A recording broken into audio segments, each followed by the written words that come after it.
Okay, well, we're looking at the I am statement. Today we're going to a quite profound passage in John 10, chapter 10, where Jesus declares that I'm the door. Right after that, he declares I'm the good shepherd. But what a great passage, and the songs went really well with it. And so we're going to look into the Word of God today, and hopefully we'll be challenged. In John 10, I'll read it here. It says, "Truly, truly, I say to you, he who does not enter by the door into the fold of the sheep, but climbs up some other way, he is a thief and a robber. But he who enters by the door is a shepherd of the sheep. To him the doorkeeper opens, and the sheep hear his voice, and he calls his own by name and leads them out. When he puts forth all his own, he goes ahead of them, and the sheep follow him because they know his voice. A stranger they simply will not follow, but will flee from him, because they do not know the voice of strangers." This figure of speech Jesus spoke to them, but they did not understand what those things were which he had been saying to them. So Jesus said to them, "Truly, truly, I say to you, I am the door of the sheep. All who came before me are thieves and robbers, but the sheep did not hear them. I am the door. If anyone enters through me, he will be saved and will go in and out and find pasture. The thief comes only to steal and kill and destroy. I came that they may have life and have it abundantly."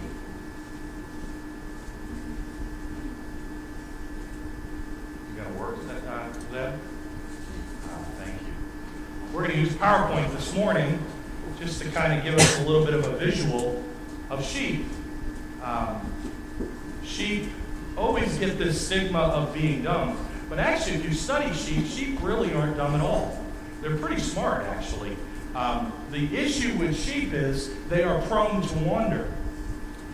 And they are prone to eat too much and eat the wrong things. And when they do, and if they eat the wrong things, their stomach turns and it can kill them.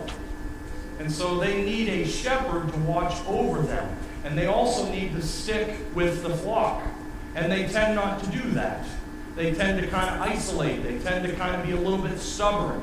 But they're not dumb. And if you investigate that, you'll see that. Jesus uses this example for them about sheep. And it's interesting that they don't get it. And often the things that we're the closest to, or the truths that we should know the most, tend to kind of go right over us. These are shepherds he's talking to. These are people that are used to tending with animals. They should have got it, but they didn't. And that just shows you that sheep are prone to wander. And Jesus here is saying that we are sheep. And we tend to miss the great truths of the Scripture. We tend to miss what Jesus is saying because we wander away, or because wolves come in and steal. We tend to wander. In Isaiah 53:6, the Scripture makes this statement: "All of us like sheep have gone astray. Each of us has turned to his own way, but the Lord has caused the iniquity of us all to fall on him." That's a truth about us as humans. As humans, we tend to stray from God. We tend to stray from what is best for us. Even good things we tend to do as an excess, which shows that we're prone to wander, which shows that we are off, and we are like sheep that have to be honed in and put in so that they will not wander. In Isaiah 9:16 it says, "For those who guide the people are leading them astray, and those who are guided by them are brought to confusion." We have to be careful what we're eating on. We have to be careful what we're listening to. We have to be careful what we're buying into and what we're believing, because it will lead us astray if it is not grounded in Jesus Christ. It will lead you astray. And you'll end up eating the wrong things, and you will end up drifting from the flock. And then the shepherd's going to come and get you. Careful of predators. Sheep are very vulnerable, and there are predators. There were wolves and there were bears. There were also robbers and thieves in that day. We have to be careful of predators. There are people that want to prey on what you believe. They want to lead you astray. We have to be careful of that. And Jesus uses this phrase of thieves and robbers. Aha, thieves and robbers. I know it's amusing, but this really does mean something. A thief is something that is sneaky. It's a different word in the Greek. It means to be sly or sneaky or devious or come in the back way. It's not so obvious. It's not so obvious. See, this guy doesn't look as obvious. He's not obvious. And that's what Jesus is saying here. Watch out for thieves. You know, in ancient days, the sheep pen, the gate that he talks about, was actually beveled. And it was beveled so the sheep couldn't get up and look over, because they are susceptible to thieves. And what thieves would come is they would come up while maybe the shepherd, the doorkeeper, was sleeping, and would try to whistle at them or try to get them to come, because sheep are prone to listen to a whistle or a call. And they might come up and be curious on the wall and whoosh, snatch them. Snatch them just like that. That's what happens to us when we start buying into false truths. It's very subtle. Then there is robbers. Now in that day, Jesus spoke this, they would have understood. Many of these roads, if you go from here to there, or Judea to Samaria, or you go up to Jerusalem, there were robbers or highwaymen that would take everything from you and probably kill you. And that's the thought there. It's very obvious. It comes right at you. It's clearly false truth. And it comes to kill you. And it comes to destroy you. It comes to take you away from the flock and pick you out. That's the desire of that. So we have to be careful. There's difference. So let's give an example maybe of a thief. What would be a thief? All of a sudden one night you're up late. You're kind of tired. You've had a hard day at work. You just want to kind of zone out. You just want to chill out. I just need my time. And so you start surfing the internet. And all of a sudden a picture comes up that you shouldn't look at. And you look at it. And then you go, oh, and then you throw it away. But then the next week you come back to it. And then the next week you come back to it. And then the next week you come back to it. And pretty soon you're addicted. That was a thief. It seemed so, it was like, I didn't even mean for it to come up. Often we don't mean for it. Often we're not looking for it. That's the point of a thief. And in this analogy, Jesus says the thief is the devil. So is the robber. He will come at you at your least moment. Maybe another sneaky thing. All of a sudden bills are tight one month. Maybe the bills are tight one month and you say, you know, I know God's calling me to give, but you know, I'm just not going to do that. And you kind of let that go. And then before you know it, it's a pattern. And it doesn't matter how much you give. That's not the point. The point is you begin to believe that your money is yours. And then suddenly that spills into your life.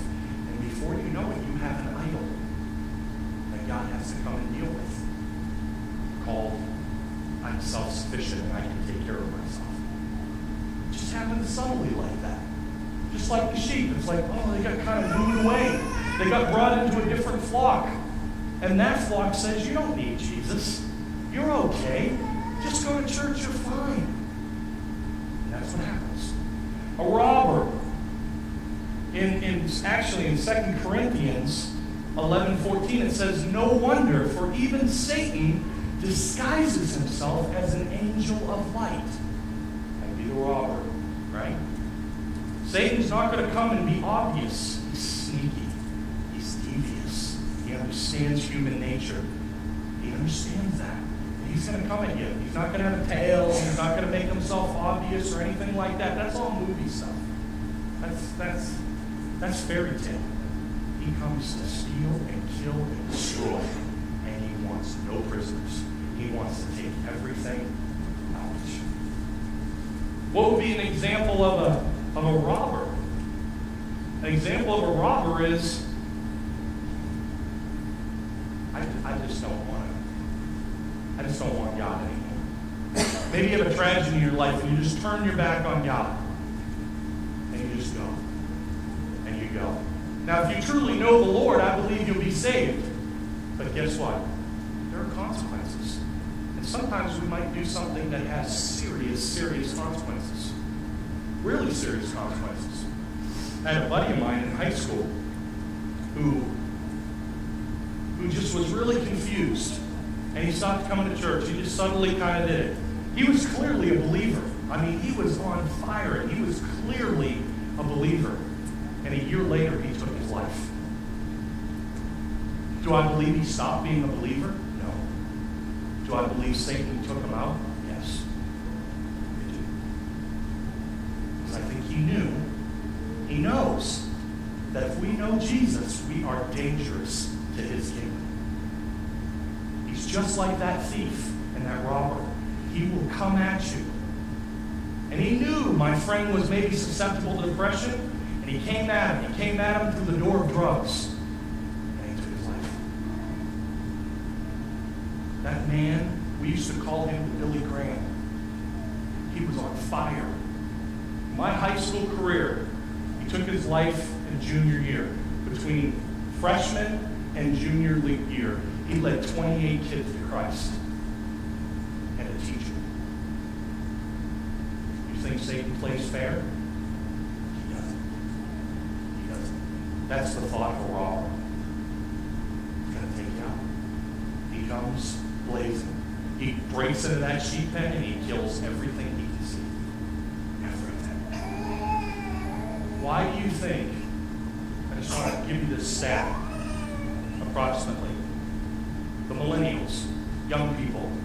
Look at our young people. Young people. If the stats are true of these young people, 8 out of 10 will abandon the church and never step into one again. That's because he's a robber. That's because he wants to steal and kill and destroy us. That's why it says, the thief comes only to steal and kill and destroy, but I came that they may have life and life more abundantly. Third slide. The shepherd will do anything for the sheep. This is a sheep pen. And you see this entrance right here. What would happen is the shepherds would bring the flock in at night, and 2 gatekeepers would lay across that so that nothing could get in. So when Jesus says, I lay down my life for the sheep, he lays down his life for the sheep. He will let nothing come in. He will fight for it. So he lays down his life for the sheep. He'll protect the sheep.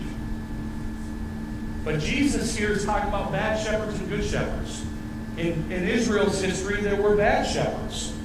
In Jeremiah 23:1, it says, woe to the shepherds who are destroying and scattering the sheep of my pasture, declares the Lord. In fact, when Jesus is speaking this, he's speaking to the Pharisees who are scattering the sheep because they're not showing the grace and the mercy of God.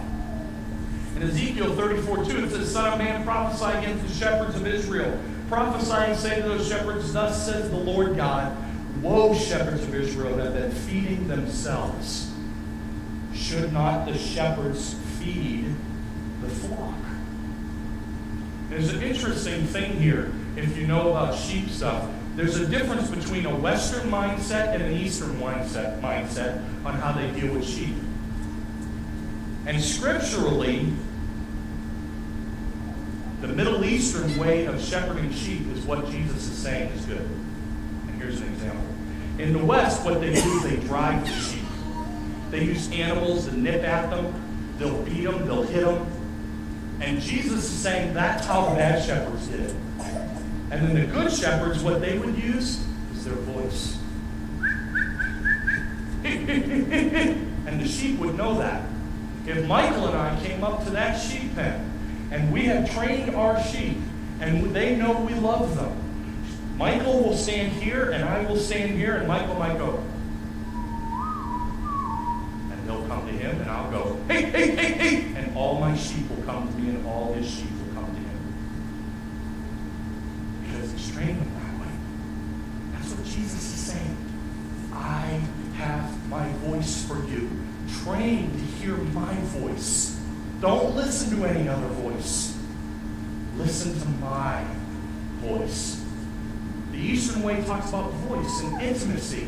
The shepherd will lay down his life at night. If they're out in the pasture, the shepherds will actually lay in the midst of the sheep. They'll actually lay by nursing mothers.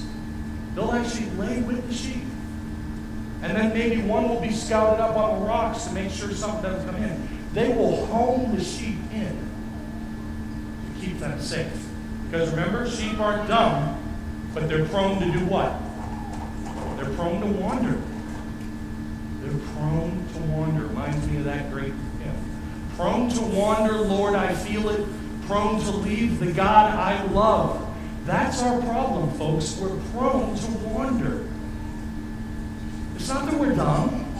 It's not that we don't understand. It's that our hearts are prone to wander.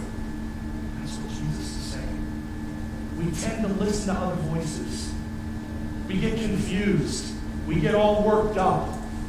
We get separated. We isolate ourselves. And what happens? It's not we're dumb. We're just prone to wander. And so when I lose touch of where I'm at, I just start walking around trying to find my way back. And I get more lost, and more lost, and more lost. And then the thief and the robber is prone to come in. Take me out. Take me out. Jesus is the door, he says. Jesus says, I'm the door. I'm the door. Isn't that an amazing thing? Let's go to that final slide. The sheep will follow the shepherd. Jesus talks about that. My sheep hear my voice and they follow me. My sheep hear my voice. If you know Jesus Christ as Lord and Savior, he is always, always, always speaking. Always. Always. If you'll listen. If you'll listen, he will tell you how your heart has wandered, and he will lead you back home. Every time. Every time. By his voice, we are connected to him. They hear his voice. He provides what they need. Honestly, that's often why we wander, because we're worried about how am I going to be provided for? Is it really going to make sense? Am I really going to be able to do anything? What am I going to do? And so here, let's stop for a moment, and let's really talk heart to heart. Where are you at today? Where are you at? Remember, sheep aren't dumb. You kind of know where you're at. They're not dumb. You know where you're at. You know where you're at with the Lord, if you really think about it. You might have wandered. Maybe you've been burned by church. Maybe you've been burned by things. Maybe you don't know Christ. Maybe your marriage is falling apart. Maybe you have no finances. Maybe you have struggled with pornography.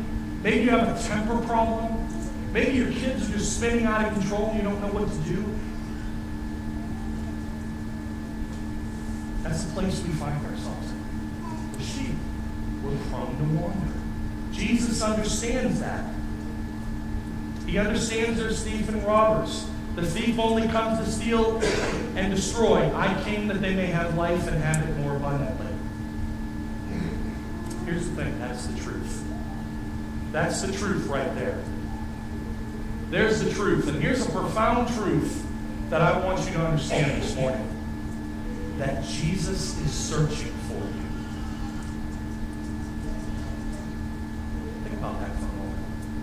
The God of heaven and earth is searching for you this morning.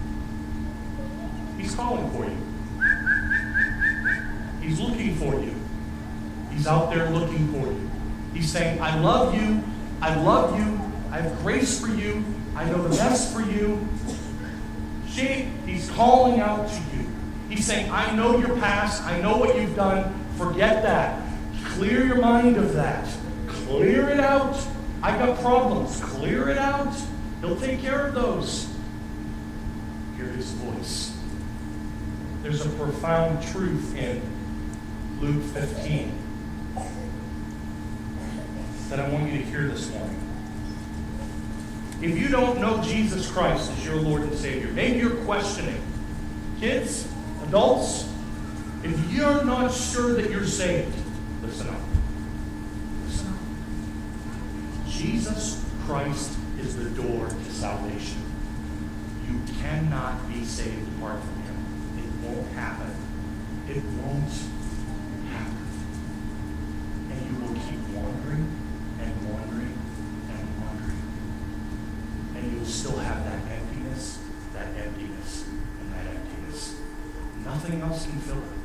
Take it from someone that tried to fill everything.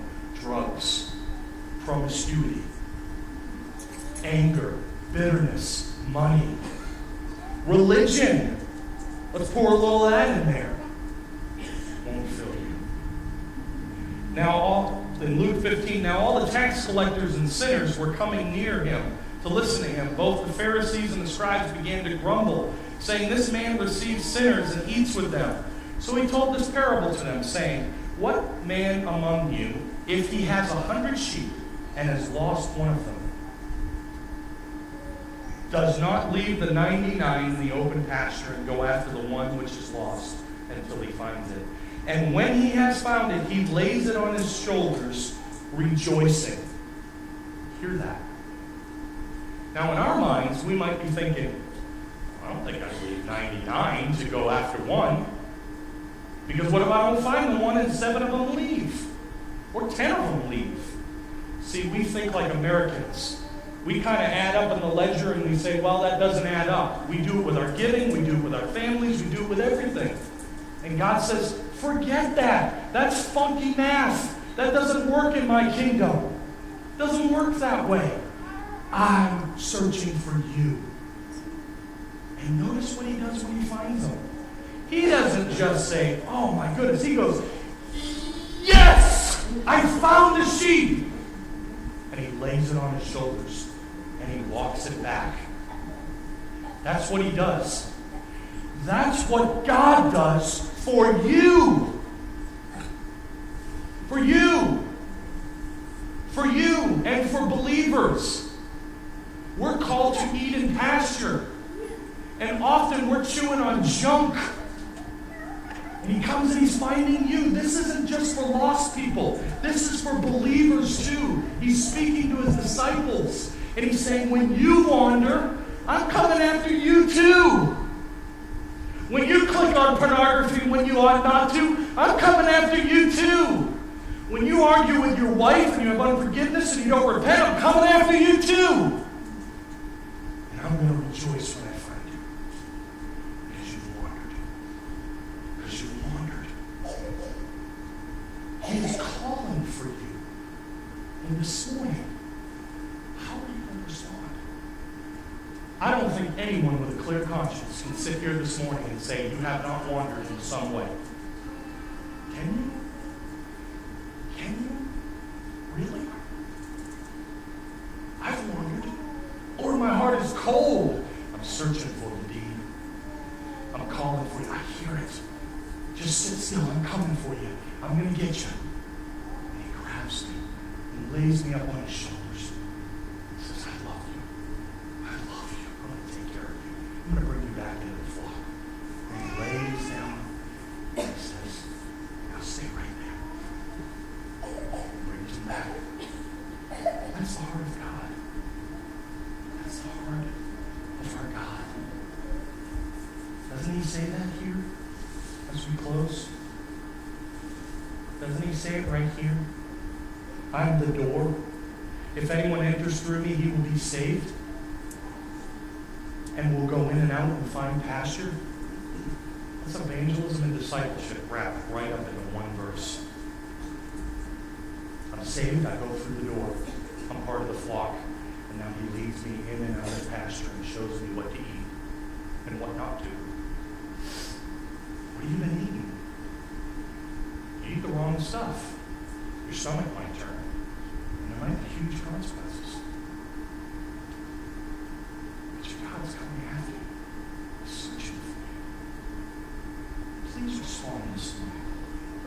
Don't get up this morning and think, I'll deal with it. Respond.